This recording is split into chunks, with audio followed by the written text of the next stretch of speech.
Hey everybody, welcome to the newest episode of Losing Your Mind with Chris Cosentino. I am in downtown Houston at the C. Baldwin Hotel. We are overlooking the beautiful city of Houston.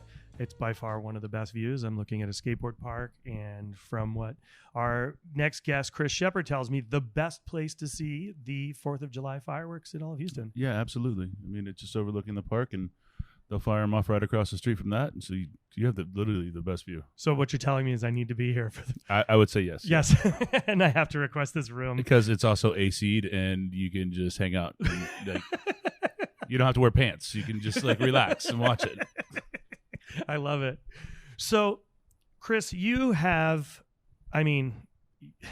there's so many great things you've been doing and so much fun give back that you've been focused on for so many years. And you and I met in Aspen at Food and Wine Classic the year that you won Best New Chef. Yep. And that was one of the most fun weekends. I think that'll go down as actually the best weekend. It was amazing because showing up and not knowing what to do and seeing all these people that you've always wanted to meet and getting to talk to them and hang out, and it was really eye-opening for a young cook. Amazing. Still is. It's a crazy event in a whole. But that weekend we had a lot of fun. It was so much fun. The whole experience, I go back, I think about that. And from that first moment, you were talking to me about Houston and about the diversity and what's here and how cool it is. And I had been already reading what you were doing here and how you were blending all the cultures and working with all the farms. And you were doing such a unique thing that hadn't been done here yet. No, and I think it had been done, but just in little aspects of it, but not to fully embrace it and to show it, to highlight it, and to talk about it on a much bigger level. And when you have that platform as such of a restaurant, you can, that's why we cook, right? Is to share a story from us that's very emotional and heartfelt from the individual. And so to be able to put that onto a plate and just aesthetics and to talk about what you want to talk about through food, it's a very powerful thing. So this all started with Underbelly, and then came Hey Merchant. Hey Merchant, then Underbelly. We opened that 2 weeks apart. Okay, and then from there came...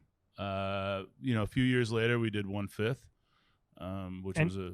That's an interesting concept to itself. Though when you told me that you were doing that, I was like, you're out of your mind. Yeah, it's a 5-year lease where we changed the concept. We close July 31st every year, and we revamp it and reopen it onto a full-scale different restaurant.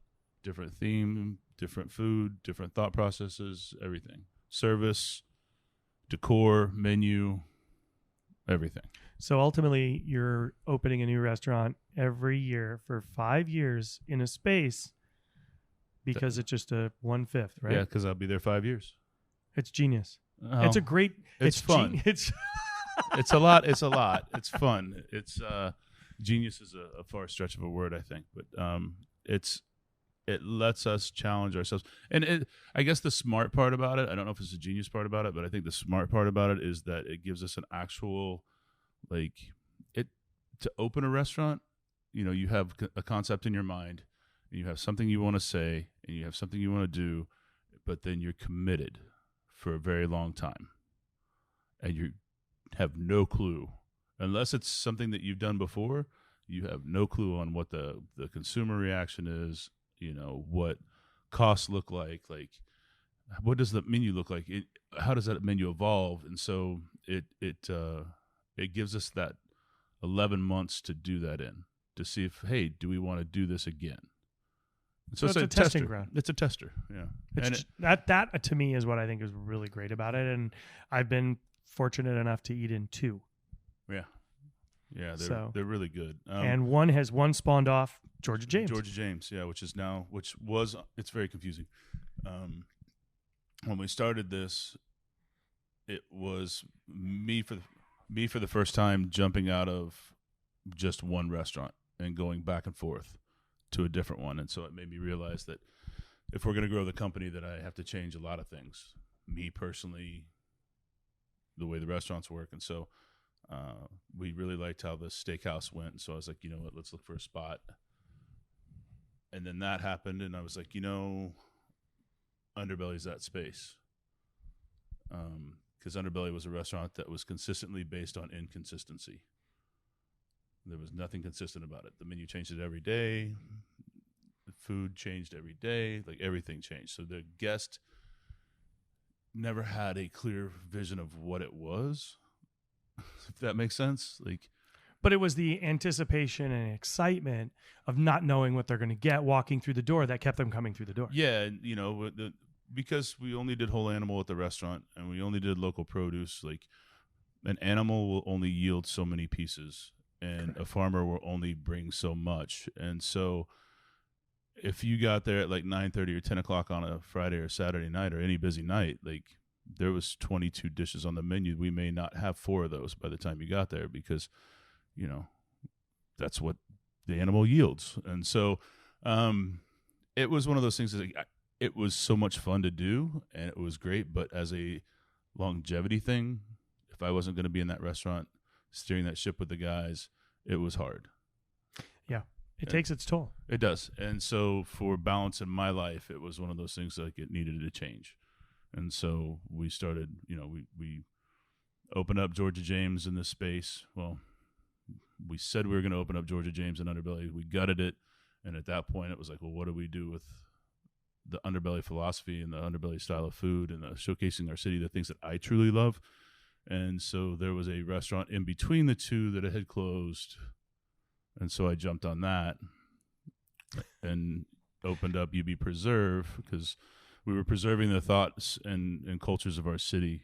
And so we brought in, you know, I met with a chef and really talked to him and walked through him. And Nick Wong, who is the chef at UB Preserve, decided to move here and, like, bless our city with his amazing talents. I mean, and you've worked with him. So Nick's great. He's a remarkable human being, and the city of Houston is so lucky.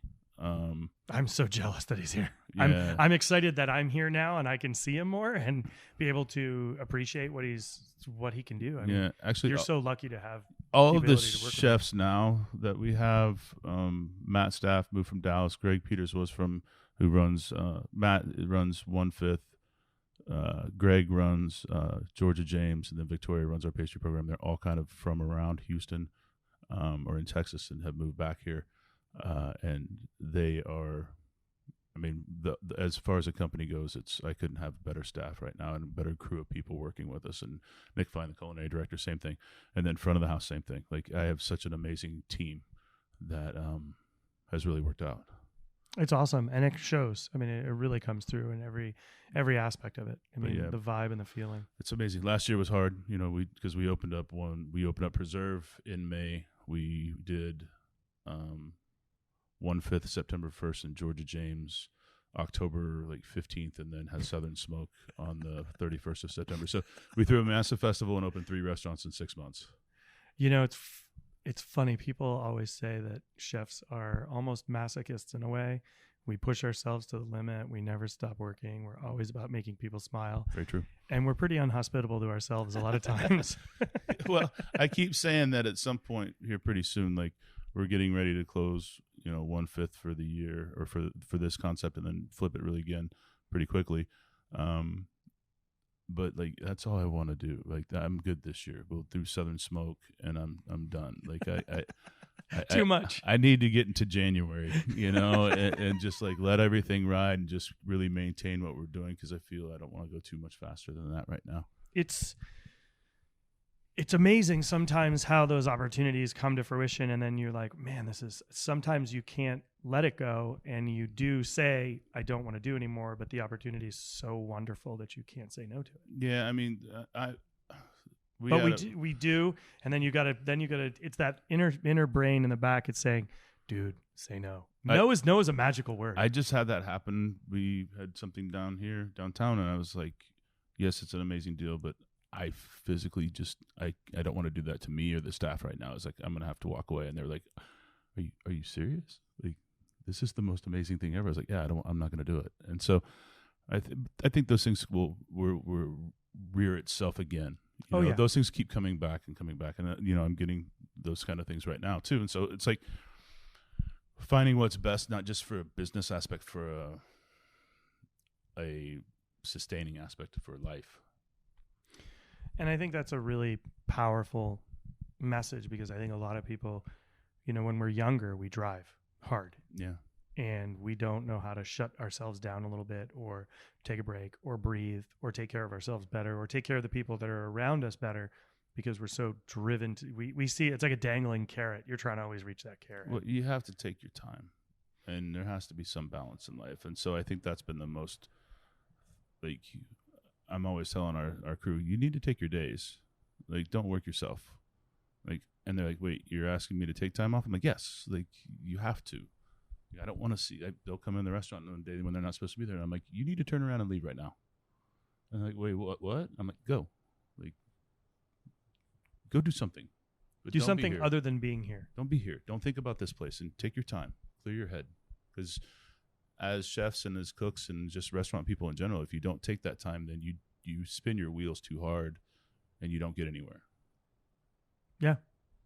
So let's talk a little bit about Southern Smoke, because I was fortunate enough to be here this spring to participate in. That was the first time you've done it in spring, correct? Yeah. And you had a 1-week dinner series, and you did a whole event around town where one particular dish, the profits went to Southern Smoke. Yeah. And can you explain to everybody, like, to me, Southern Smoke, I think, is genius. I think it's so powerful, and I was honored to be a part of it, and I'm really looking forward to this year. I'm doing it again. Get to do the festival. I get to do the festival, so I'm really psyched about that. So I think it's a game-changing thing for the community as well as our industry. Yeah, it was one of these things that we were doing a dinner series to raise money for culinary scholarships, which I thought at that time in my life was super important. Having gone to school and worked full-time and gone to school full-time and then tried to pay back, culinary school is not cheap, and you get out, you don't make a lot of money, and that's just part of it. But how do you pay those debts? So we were doing that to pay for school, and then I had a guest Sam come in that we worked together before, and so my GM / Sam could be with his family on Sundays. I was like, you need to take your time. Antonio, can you please come in and do this? And he was like, yeah, I'd love to, because he was working at a wine shop and kind of needed to get back into his service mode. And he came to me after we did the dinner series before we started to ramp up the next ones, and he was like, are you going to do these again? And I said, I don't know, maybe. And he said, if you do, can we do one that benefits MS? And I said, well, why that? And he was like, well, because I, at 42 got diagnosed with MS. And I was like, all right. He was like, I'm good financially, but like, I need to bring awareness to what is happening in our society, in our city, really. And so I said, no, we're not gonna do a dinner. We're gonna throw a little event. I'm not really sure how this works out. And so, long story short, we ended up throwing a big party in the backyard. We had some chefs come in from out of town, and some local chefs, and we ended up that first year raising $181,000 for the MS Society, our local chapter. And then we did it again the next year and did 284, and we kept growing and growing. And like, it was one of these things that was such a good feeling event. And so we had year 3 scheduled, and we were about a month and a half out, and then Harvey came through and took its toll on our city. And I had chefs and restaurant people reaching out to me, day after day of, how do I get money into the hands of service people in the industry? And I was like, I don't know. Like, there's a lot of funds. Like, Red Cross isn't going to help immediately be able to help somebody that works in a drive-through or that stocks the milk or whatever. And so I looked at Lindsay, who does PR My Better Half, and I was like, we have to change. We have to change what we're doing right now. We can't do this for MS this year. We need to do it focused towards hospitality.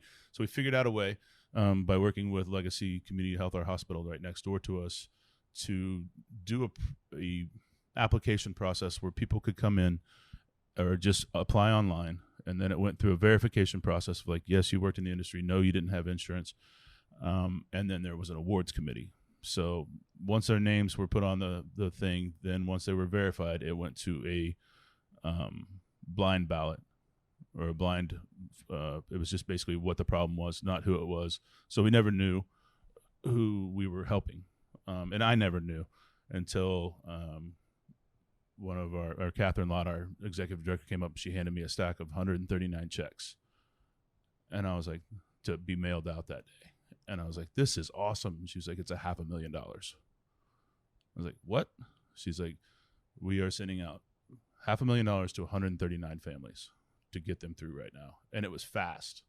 And so after that, I realized that we needed to change even more, that this was a common thing in our industry, that traditionally, it's week to week a lot of times for a lot of people in the industry, and they don't have insurance. They can't afford it. They aren't offered it. And so how do we take care of those people that are coming in time of need when something happens, whether it be a really dark night or whether it be, just you need to talk to somebody, or you twist your ankle and it's like, how do I go to the doctor? You cut yourself, you burn yourself, you do something. How do you not work and pay your bills and go to the doctor? So we now have it set up where it's a 24-hour application process that is handled really quickly. And we put money in the hands of people that are in crisis and in need as fast as possible. So again, it doesn't matter if you drive the delivery van, if you plant the carrots, if you are a pig farmer, or if you own a restaurant, or if you anybody in our industry that is in a time of need right now. We want to be the safety net for them.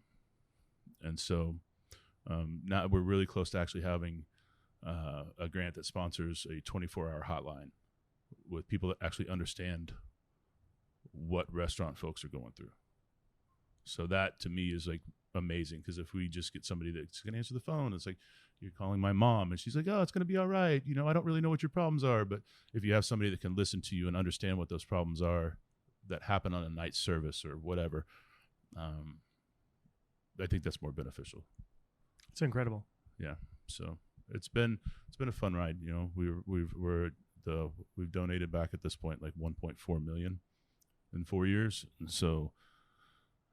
And applications get put in every day, from what I understand. And I see, I guess once a week, I get we just $100,000 or $10,000 here, $5,000 here. So it could be anywhere from $500 to one person right after the festival last year. We helped them get into a rehabilitation center for a serious brain injury, and it was $100,000. So, I mean, that's is what we can do to get people back on their feet and get back where they need to be.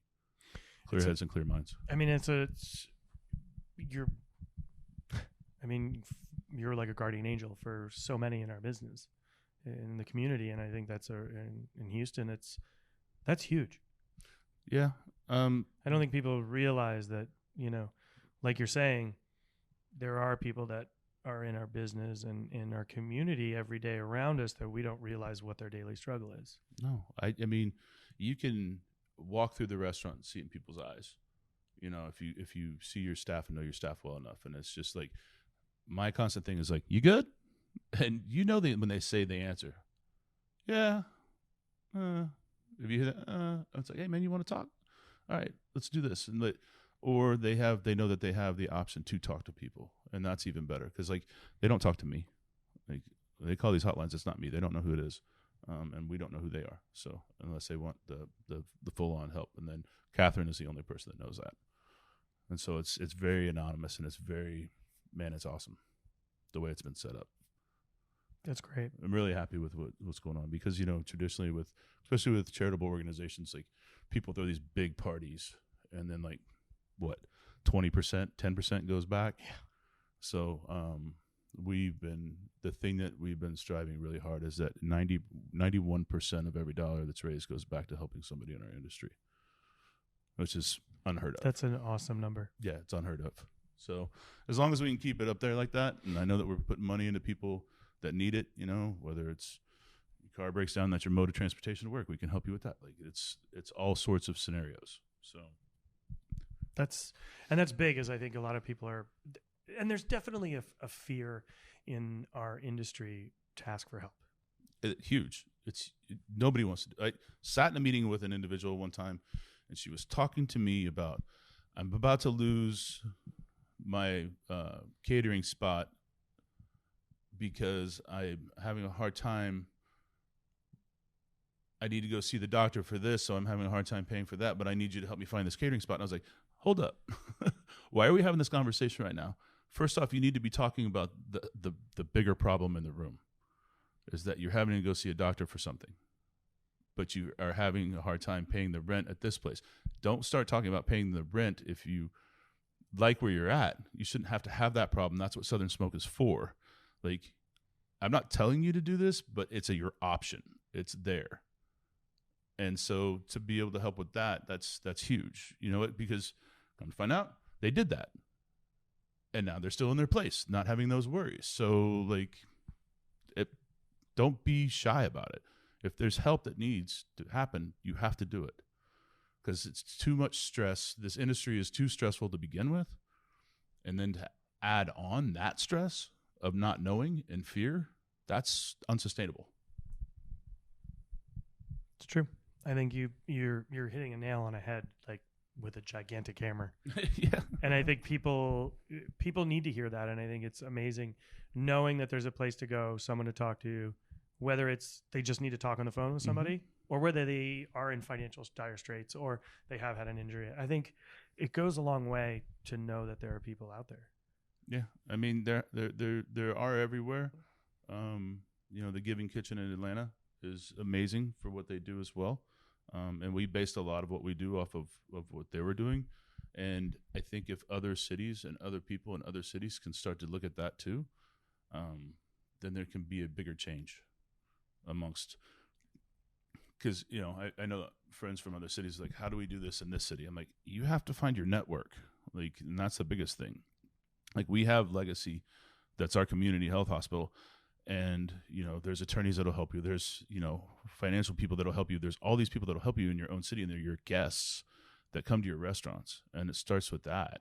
Just if you have a good friend that's doing something, hey, how do I get down this road? How do I get somebody? Because people in the medical business will help you. Like, that's their job. Well, like, that's why they they're want there. to do it. They want to see people be healthy. They're there to their goal. I mean, they take an oath. Yeah. They have an oath. I mean, it's a solemn oath to make sure that people are, if they're at, like, you good? No. Okay, let's talk. Let's go. What's wrong? Yeah. That's their job. And they love doing it. That's why they do it for a living. And so every community can have that. It's just, it's so corny when I say it, but it's the truth. If you're not willing to stand on the side of the water and smash your foot at the edge, the wave never starts. And so you have to be able to do that first.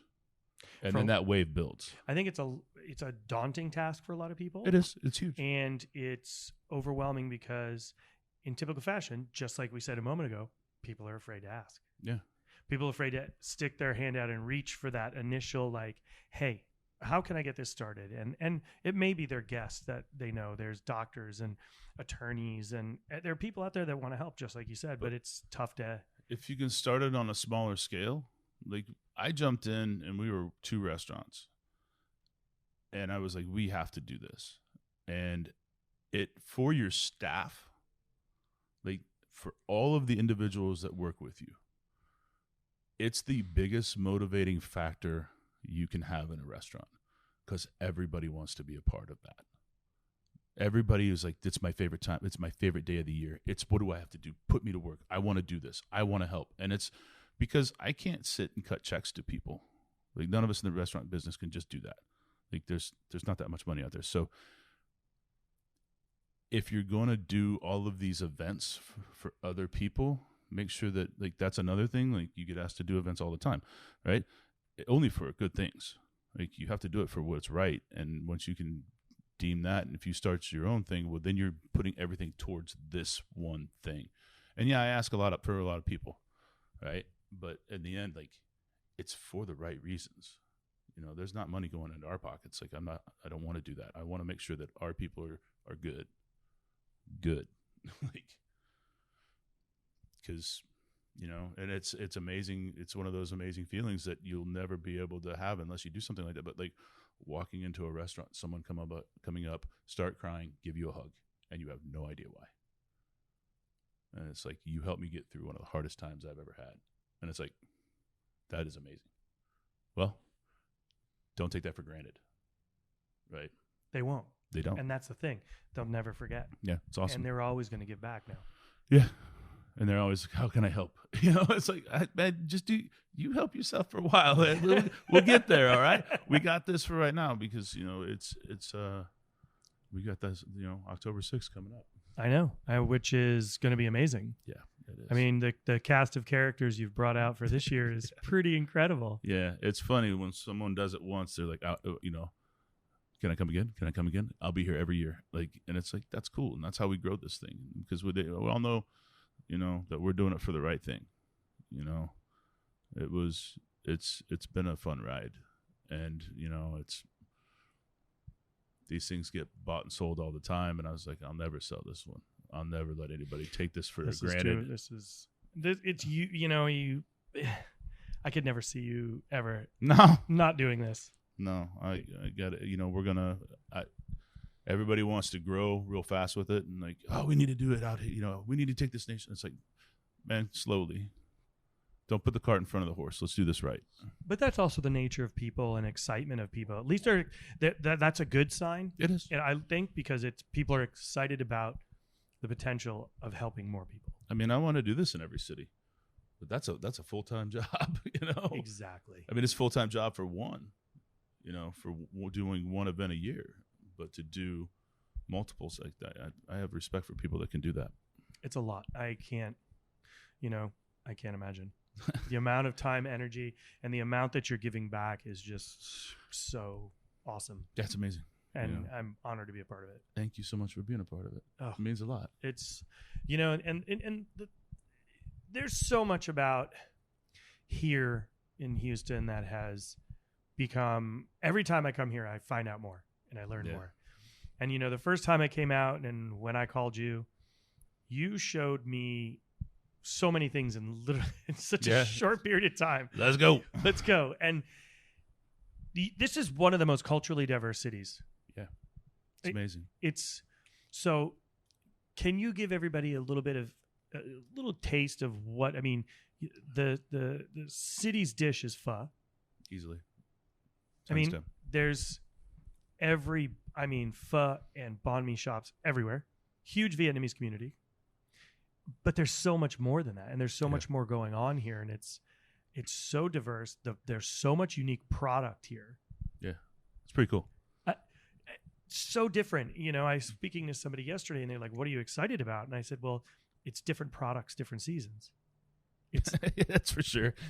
It's really hot here. Well, it's really hot, and it's really hot for 3 or 4 months. Yeah, but I was with somebody from the northern part of the country, and they're like, how do you live down here? And I was like, you know what I don't have to do? And they're like, what? Shovel your driveway. I don't have to shovel heat. And they're like, what? I was like, when it comes December and you're shoveling and you can't get to work and your restaurants are completely dead because nobody will go out, I don't have that problem. True. Like there's great places like California that are always beautiful and sunny, and like that's a rarity, Yeah. But for here, it's hot, but we do AC really well. Yeah, you do. It's the funny part is having to a lot of times bring Lindsay's got to bring a jacket or a sweater when we go out to dinner in July and August, and it's it's part of it. You get into a cold car, you get it going, walk into a cold My glasses fog leaving a building constantly. Yeah. It's kind of like going into the walk-in and coming out. Always. Nonstop. I was like, oh, this is dangerous. Like, I'm going to get run over. But in January, December, I very rarely have to wear a jacket. It's 65 degrees and it's beautiful. And so we have such a long season for that, which gives us the longer growing seasons. Yep. Things like tomatoes are really short, like heirlooms are like 3 weeks maybe. But you just learn to adapt to that. But we have strawberries for 7 months. And we start strawberry season in December, which is unheard of, Ours starts in March. Yeah, we end in May, and then as soon as May is over, as soon as strawberries are over, blueberries, blackberries, dewberries, peaches, and then figs, and then we roll into citrus season a couple months after figs are done. We're starting to, figs are starting to close off right now. So well, what's amazing is when I was here for the Southern Smoke Spring, you guys were getting the first stone fruit. Yeah. And it was delicious right off the gate. Yeah. Like right out of the gate. Super delicious, super sweet. So kind of give everybody like how you got here, because it's not everybody takes a road to get to where they want to be, and sometimes you don't even know where you want to be, but I didn't. And and you are here now and doing so many wonderful things and working with such great people, but it's never an easy road, and it's never a direct road. And I think for a lot of folks, and especially a younger generation of cooks, they're all trying to figure out what's the path, how do I get there. But I personally don't think there is any direct road, or there is any specific road you have to take, or any formula there is. It's just the individual finding their way. You just got to do it.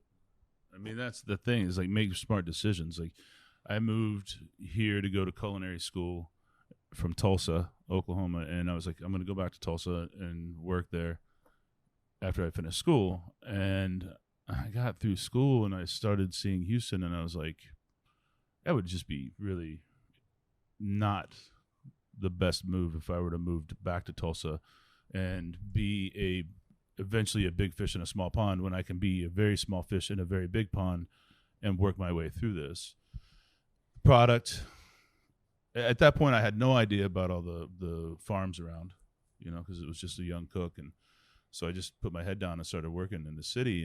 And I worked for the Brennan family for like 9 years here in Houston. And I learned a lot. And then went and opened up a restaurant called Catalan with the guys from Ibiza, and did that for 4 years. And then after about 3 years, I realized that I needed to do my own thing. But you're missing a little in there. Like, come on now. You know a lot about wine. Yeah. Well, that was the thing at Brennan's. That's why I was there for 9 years. I was 7 years in the kitchen. And then I just out of like always wanting to learn something new, started a cheese program, which nobody had ever done in this city. And like my chef and GM at the time were like, just do you, man. Just do you. And I was like, all right. And then I fell in love with wine, and I wanted to learn about that. And so I ended up taking the first level of the court of Master Sommeliers just as the sous chef. Like, I just wanted to know.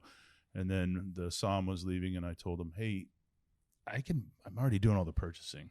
I understand how to buy and sell. I understand wine at this point, and I want to learn more about it. So can I just take over the wine program? And they looked at me and they're like, are you serious? I was like, yeah, I'll go out and sell it on the floor. I want to learn. I need to understand the correlation. There's a magazine called Food and Wine. I better understand both and understand the correlation of like what a guest needs, what a guest wants, it was standing in the back, and one of the managers come back and said, well, the guest said this, they didn't like this. And I was like, tell them they're wrong. And it was like, no, you go tell them. And I was like, I can't do that. Why would I ask you to do that? And so I wanted to understand how that happened. And so that's why I took over the wine program and did that for a couple of years, but it was more learning service and learning what guests want and learning how to, as a chef, you don't see that. You don't understand unless you're in an open kitchen all the time and you're really paying attention, you don't see when a guest move their hands. What are they looking for? What is their look when they first get a plate and they first dive in? But what does it look like towards the end too? And so it's like trying to decipher one of our guests' needs and wants throughout their dining experience. And I think it made me better at what I'm doing because I can see that. Because I love an open kitchen now, and I'll be standing back there and I'll see my manager walk by. I'm like, table 22, they need something. And like, they're fine. I'm like, no, they need something. And they walk over and they actually do need something. And so it's like just being aware of your surroundings. So it's played a huge part. So yes, you're right. See, I know these things, but I think it's interesting that because a lot of young cook, that's a perfect example of the young cook mentality. No, you tell them they're wrong. Yeah. I learned that was not the right way to do it. We are there for them. Yeah. They're the ones that really ultimately allow us to do what we do. Yeah, because if you don't let them tell you that, they don't come back. Yeah. And then that's a problem. That's a big problem. Yeah. That's why restaurants go out of business. Yeah. We're there to make people smile, and we give taste memories. That's a great word. Isn't it a good idea to give them good taste memories and Yeah. good experiences? Absolutely. Because at the end of it, like, And that's what I try, and I think the younger cooks don't really understand, is that at the end of it, you know, the ego plays into it a lot. Like, oh, they're going to remember that dish forever. And they don't. Like, they just don't. Like, remember, and I think it happens because a lot of cooks don't go out and eat as much. And I think that they should. And then ask that question, like, do you remember that dish you had 2-3 years ago? Like, no, I don't. But that restaurant was awesome. You remember that, right? You remember the experience. You don't remember what you drank. You don't remember server's name. Half the time you don't remember who you were with, unless it was like just your significant other or like a family member or what have you. And you don't really remember the food, but you remember the experience. And that overall is the most important thing. Because you crave that experience again. You crave that feeling. Remember they did this. They did this. They did this. It was the little touches that people remember. Yeah. I mean, there's so many that you can, there's thousands in my head. I mean, you've traveled, you've eaten everywhere. Like, so have I. And so, like, when you sit back and think about it, what was the defining moment that you would go back to this city to go to this restaurant that you ate at 6 years ago? Like, that's a question. Like, because even going and doing like a 27-course tasting menu or whatever, like, you don't remember all of that. No, there are moments. I think there are glimmers of things that you do remember. Yeah, like, absolutely. You remember your first 3 Michelin star experience. Yeah. Everybody that has that will remember that. Yep. Right. The first one. I think there's always those moments, but there is that, you know, it's everything. It's the environment, you know, there's so many moving pieces to make that moment so special for everybody. Yeah. It's, once you can understand that thought process though, the one or two things, you know, it was amazing. We went to eat at Zahav last year for the first time, and they sent everything under the sun out. Oh yeah, yeah, that's definitely a Michael. And it was so delicious. And then the next day, I was talking to him. He was like, "It wasn't." And I try to use this now. He said, "How was the experience?" And I said, "It was great." He's like, "What's the one dish that you wouldn't do again?" And I was like, I stood back. I was like, what? Like, that's not a question I get asked. Like, it's like, what was your favorite dish? Right. But the question was, what was the dish that you wouldn't do again? And I just stood there, and it was myself and Nick and Matt, and we were just standing, all three of us just was like, how do I even answer that? First off, you're opening yourself up, right? As a chef, you're opening yourself up to be, you didn't like something. I want to know what that was. But it was like, my answer was like, the potato dish I probably wouldn't do again, just because I'm not a big potato fan. It was delicious and executed properly, but it wasn't my favorite thing. And he's like, because you get hit with so many things that it's the total experience that you remember, not the dishes. But I want to make sure that the one dish that you didn't like, you'll remember that one just as much as you will the one that you love the most. And it was like, God, that's such a smart thing to do. That's what makes Michael Michael. Yeah. That's why he's fun, he's excited, he's positive, he wants to give everybody the best moment. Yeah. And that's what makes him him. Yeah. I can't, like, there's no way, like, around that. He's fucking good. Yeah, because you open yourself up to, like, you could take a hit. This dish sucked. And you're like, okay, well, you know what? Now we need to work on that. Instead of like, why do you need to be told the really good dishes? Because they're really good. You know it, right? But if there's one that you're kind of questioning in your mind and they tell you that, but now you need to refocus on that one. So it wasn't anything negative that was said. It was just like, I just don't like potatoes. Like, a plate of crispy potatoes doesn't do anything for me. I'm a weirdo.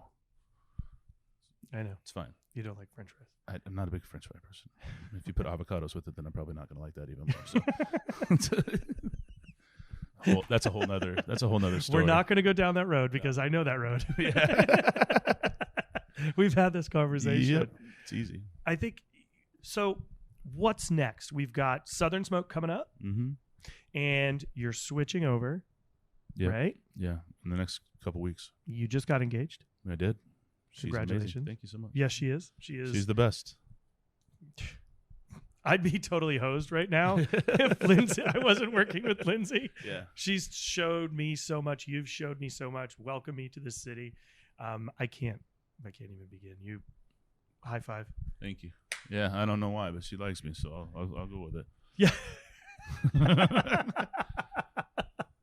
But she's. I think when you find someone in life that makes you just a better human, yeah, that's a beautiful thing. It is. It is, and recognizing that. Yeah. Man, it's amazing.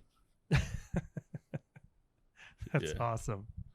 So, what right now? Like, I think give people a little bit of taste of Houston, kind of like you gave me when I came here. I mean, when you start to think about Houston, I mean, it's 680 square miles, so it's massive. But it's the largest small city you'll ever go to, because anywhere you go, like Houstonians are Houstonians. They believe in each other. They love each other. They support each other. They will be there for you.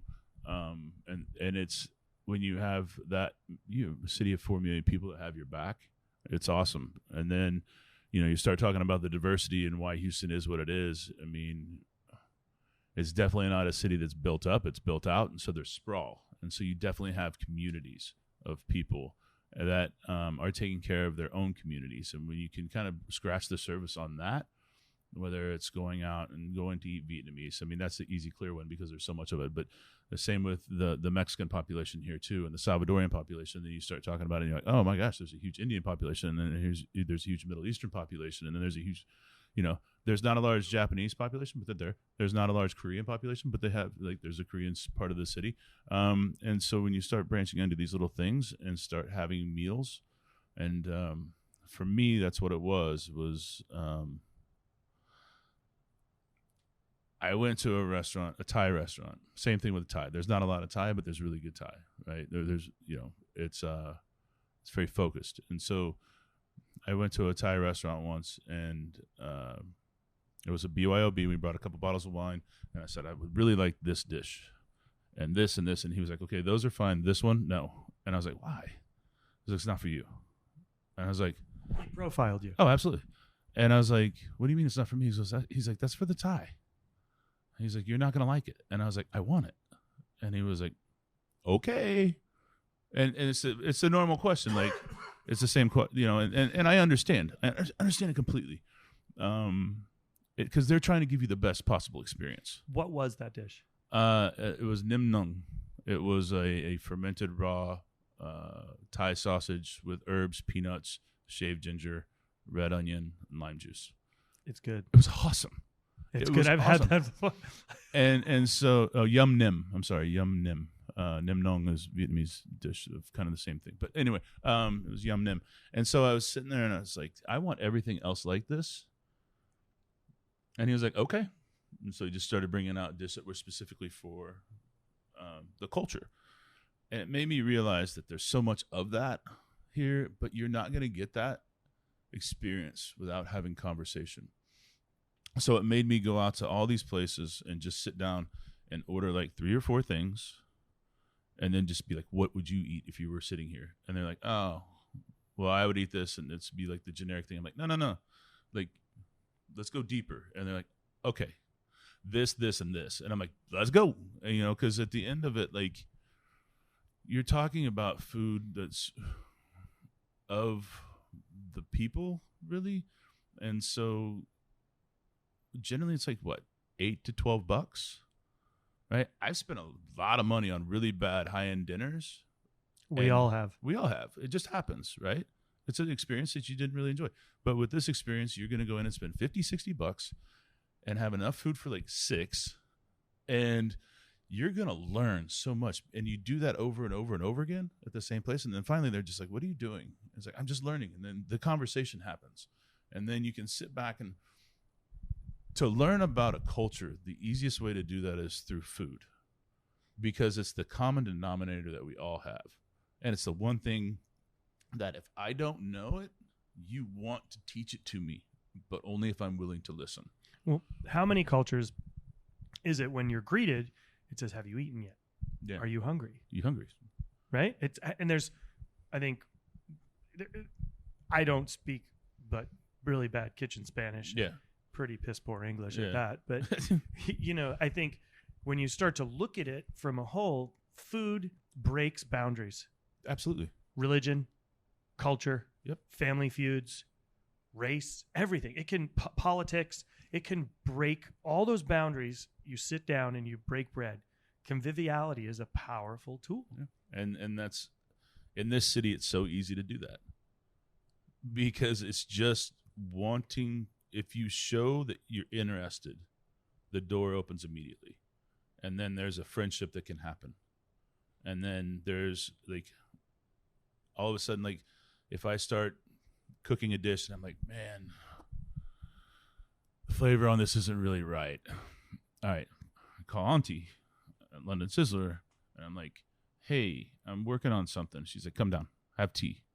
Okay. So I go down, I have tea with her. We're there for 4 hours. Tea is 3 hours of it. And the conversation is the beautiful part. And then it's, let me show you this. Bam, bam, bam, bam, bam. I'm like, man, that's, how did I miss that step? You know? And she's like, it's all about this. Quit cooking like an American. Think about what you're doing. And it's like, you're right. She's like, I sat and watched her one time just throw so much like chili into a dish. And I was like, no way you're going to be able to eat that. And she's like, taste it. And I was like, oh my gosh, it's so balanced. Like, how did you do that? And she's like, I don't cook with fear. And I'm like, oh, all right, you're right. But it's having those conversations and learning from people and them learning from you too, because there's plenty of back and forth conversation. Like, how do you do this? How do you do this? Hey, can you show me where do you get this? Where do you get this? And so there's lots of these conversations that go back and forth. And so it becomes not so much, it becomes more family.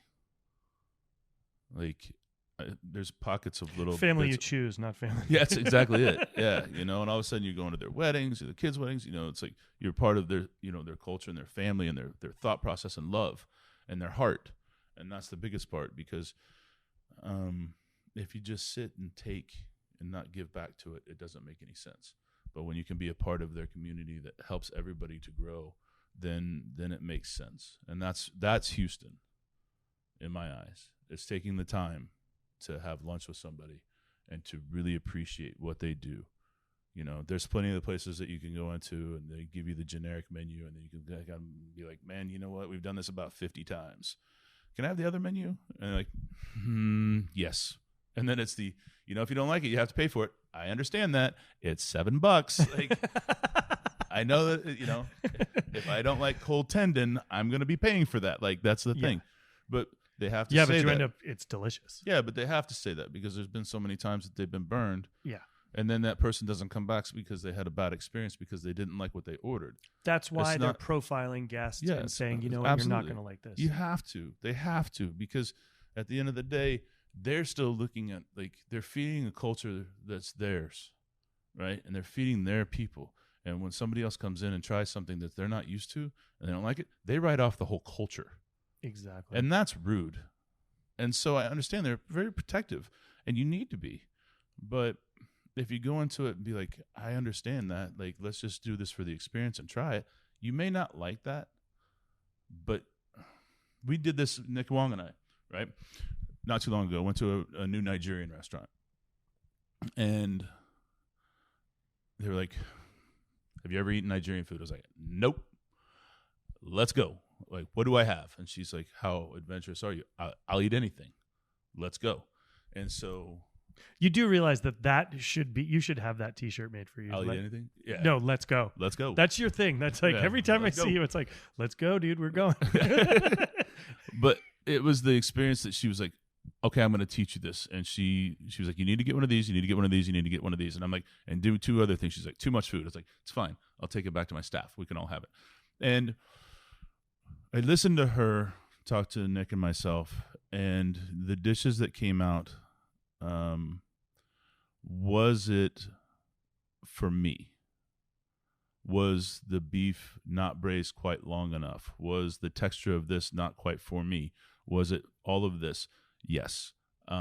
It wasn't really my cup of tea, but do I want to go back there over and over again? Yes, because it's not about me. It's about the culture and the people that they're feeding. Because that place was jammed, and like it was so amazing. Like, I go walk into the restroom to wash my hands, and a table physically like grabbed my arm, and she stopped me, and she's like, "Did you live in Nigeria? And I was like, I did not. She's like, do you really love Nigerian food? I was like, this is my first time. She's like, you look like you've been doing this forever. She's like, you attacked that fufu like nobody's business. And I was like, I did what she told me to do, and it was awesome. And she was like, did you like it? I was like, loved it. Was it the food that I loved? I will learn to love it, right? Because that is of the culture, and that's the way that's cooked. It's not for me. Like, it's not cooked for me. It's cooked for the people that are going to that restaurant that love it and do it every day. And so now it's time for me to open my mind and be like, now I understand why this is a little bit tougher, right? That why this is this flavor profile, why this is they use this green instead of this. Like, it's not cooking for me. And that's when you can open that up, and it's a beautiful thing at that point. Then you can love all sorts of stuff. What was the meat was toothsome, right? Very toothsome, yeah. Yeah, and I've had that. I had a big conversation with Marcus Samuelson about meat being very toothsome. Yeah. It was a big, big conversation. It's about the consistent chewing of the meat to release the flavor and feel more satiated. I didn't understand that, because traditionally, like in classic French, man, it's braised. It's, cut it with a spoon, throw it in your mouth, and it goes right down. And there's very little interaction with that protein. And when you talk about like how hard that protein is to source, and a lot of times you gotta work that thing. Like, it's gotta be substantial, and like it's gonna be that way. And like when I understood all of that, it was such a beautiful experience. Isn't it interesting? We're a culture with some of the best teeth in the world, and we want all our food really soft. Yeah. Right? Yeah, that's true. Everybody, toothsome is a scary word for a lot of people. This octopus is a little bit toothsome. I like texture on octopus. I like it to be a little toothsome. I don't want it to be soft. I don't want mud, right? No. And I think there's something to be said. You gain more flavor from it. Your body reacts to it differently. Your taste buds react differently. It's cool. And that's cool. Like, I want to go there. Yeah, it was great. It was great, and they were so welcoming, so open. And it's just when you, at first you could tell they're guarded, but then when you break that wall and like just become like open to them, everybody inherently wants to teach and to show how proud they are. And it's the same thing we do in a restaurant every day. Like, I want to teach our guests. I want to be proud. Like, I want to show, and it's just the same thing. It's just you're going into a circumstance where you're a little bit maybe timid about things, but that's the beauty of it. Because then at the end of it, man, you're so much better off as a human. And so if everybody can do that in any city, not just here, like every city's got some sort of diversity that's happening. And that's our country, and that's the beauty of it. And just being able to sit back and have those conversations it's how you change your life. We're a country founded on immigrants. Embrace it. Yeah. Very few of us were here. No. And that's a true statement. You may have come here before the new round of people that have come, but I mean, unless you're Native American, I don't really consider you from here. No. Right? And I'm sure somebody's going to throw a stone at me for that, or maybe a boulder. No, it's but fine. I feel it's a very true statement. You know, we are a culture, basically a country built off immigrants. We all moved here. Very much a very true statement. And literally and figuratively. Yep. And in years to come, it's going to be amazing, and just like, because now it's like that second generation, or that and the first generation that moved here, and the second generation, like, things change, and food is the way to find that. So that's great. And I think right now, speaking of that and the embracing of all that, you have a new book. Yeah, speaks all about that. Which is coming out when? September 3rd. Which is, I'm really, really excited. Yeah. I'm really excited, and I know this has been a big thing for you to do, and you've been very excited about it. And so it's available. People can pre-order now. Yeah. On all platforms. Yeah. And hopefully we'll be doing a dinner with you in San Francisco at Coxcomb. Awesome. That'd be great. That'd be a fun one. It would be. We have a lot of fun cooking together. And it's called Cook Like a Local. That's oddly enough. And I think you can't say that any better for here. No. Ingredients that'll change the way you look at the world. That's amazing. Yeah. It's kind of the philosophy that we live by. It's just fun. That's great. That's great. And working through that process, it's no easy task, is it? No, not at all. But the goal of what we've been doing for a very long time is I know people are going to go to our restaurant, at least, I hope so, right? But I want them to take something away from that like a flavor or something new or a different thought, even like a preserve. It was the underbelly way. And so on the menu, it says, what we appreciate, we give you with your check, it's like 50 places that inspire us in the city, restaurants or people or just places. And so a lot of it is, the majority of it is food driven, places as you would normally go. And so we give you the address and we tell you what to do there. And it says, on the menu, it's like, we thank you for coming. And we hope that you return again. But before you do, please visit at least one or two of these places along the way. And it's like you can have it in your car and you'd be like, I'm on this part of the city. Okay, where do I go? And boom, it's here. Like, there's your map. It's our map to the city. But it gets, I understand that people are going to come in and they're like, man, what's that chili paste that you guys use? Like gochujang. I love that dish. Okay, now go try this. Go eat it here.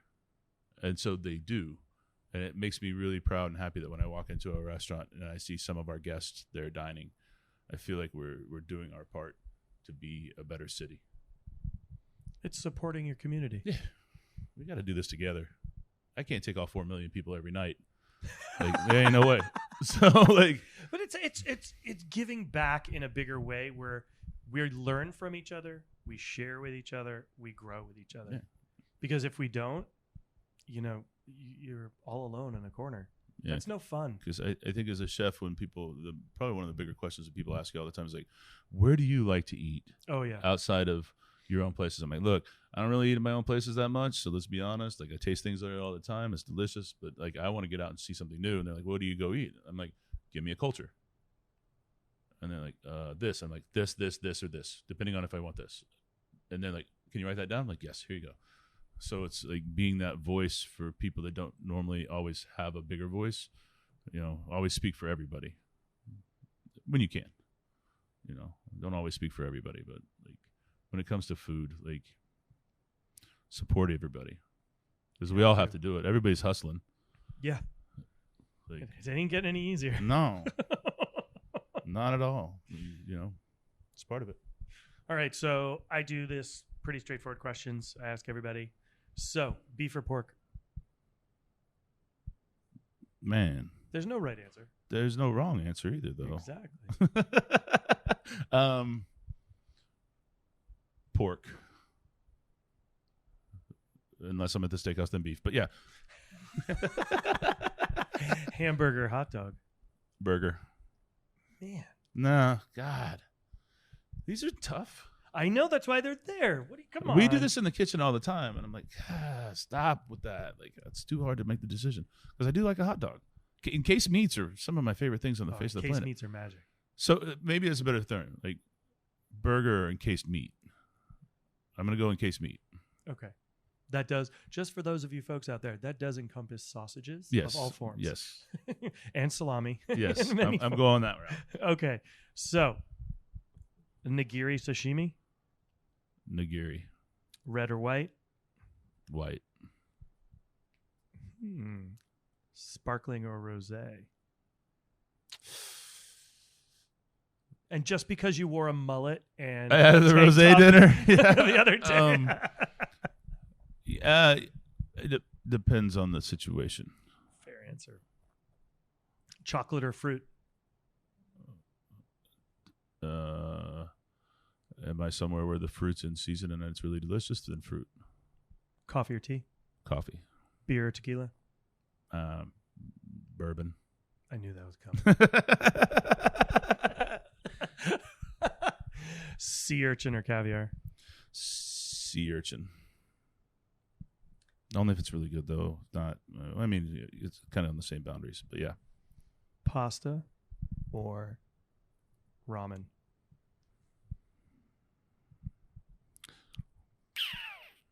Kind of the same in a way. Not really. But kind of. They're both boiled bread, okay? Let's break that down to a basic, simple thing. But pho. Pho. Yeah, I knew you were going to. Yeah, pho. You always. Pho every day. Okay, margarita or a pepperoni? Pepperoni. Yeah, it goes back to the encased meat thing. See question 1. Yeah, right? Go back to that one. Okay, so I can't say thank you enough for everything.